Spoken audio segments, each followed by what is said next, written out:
Kaylee Wilson. I'm with Rising Sun Pools. Today I'm going to talk to you about backwashing. A few things to remember when backwashing: you always want to turn the pump off anytime that you move the filter. So we're going to go ahead and turn the pump off. You only want to backwash anytime that your pressure is above 10 psi, what your starting pressure is. If you have any questions on figuring out your starting pressure, please give us a call. No problem at all. You also want to go ahead and backwash anytime that you feel like your pressure in the pool isn't right. Sometimes it's stronger, and then other times you can put your hand in front of it and you're not feeling much. That's also a great time to backwash. So we're going to go over how to move this handle and how to put it in all the positions. So you're going to make sure that you push all the way down. Only turn it clockwise.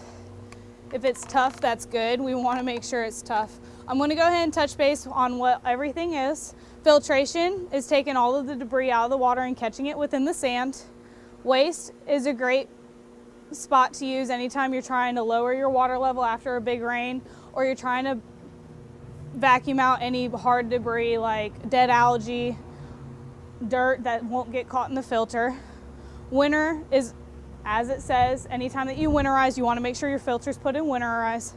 Closed, that's simple. It just cuts out all of the valves so that no water can get in and out.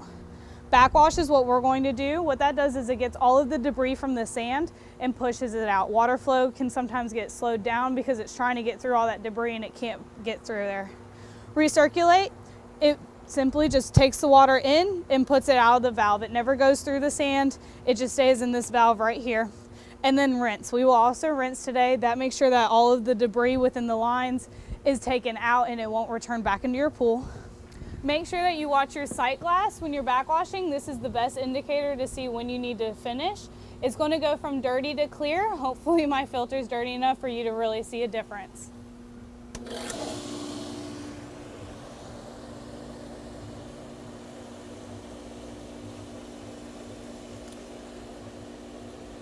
It looks pretty clear to me. So we're going to go ahead and switch it back off. We're going to put our filter into rinse. Make sure that you do turn the pump off before you do this. Push all the way down, clockwise only to rinse.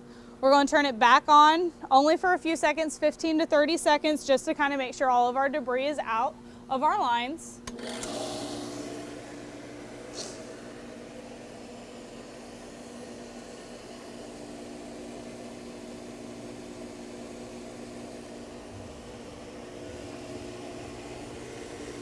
All right, we're going to turn it off.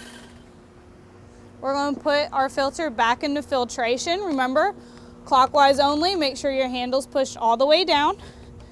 If you by chance notice that maybe your pressure gauge isn't moving at all, or when you turn it off it doesn't set all the way to 0 like mine, you may have a pressure gauge problem. You can give us a call. We have them in stock, so we can go ahead and replace that. On your sight glass, if you feel like there's water shooting out of it, or it's leaking when you're in rinse or backwash, you might need a new gasket or a new sight glass. It could be cracked from the winter. You can give us a call. We have those in stock too. That's how you backwash. If you have any questions, feel free to give us a call. Thank you. Bye.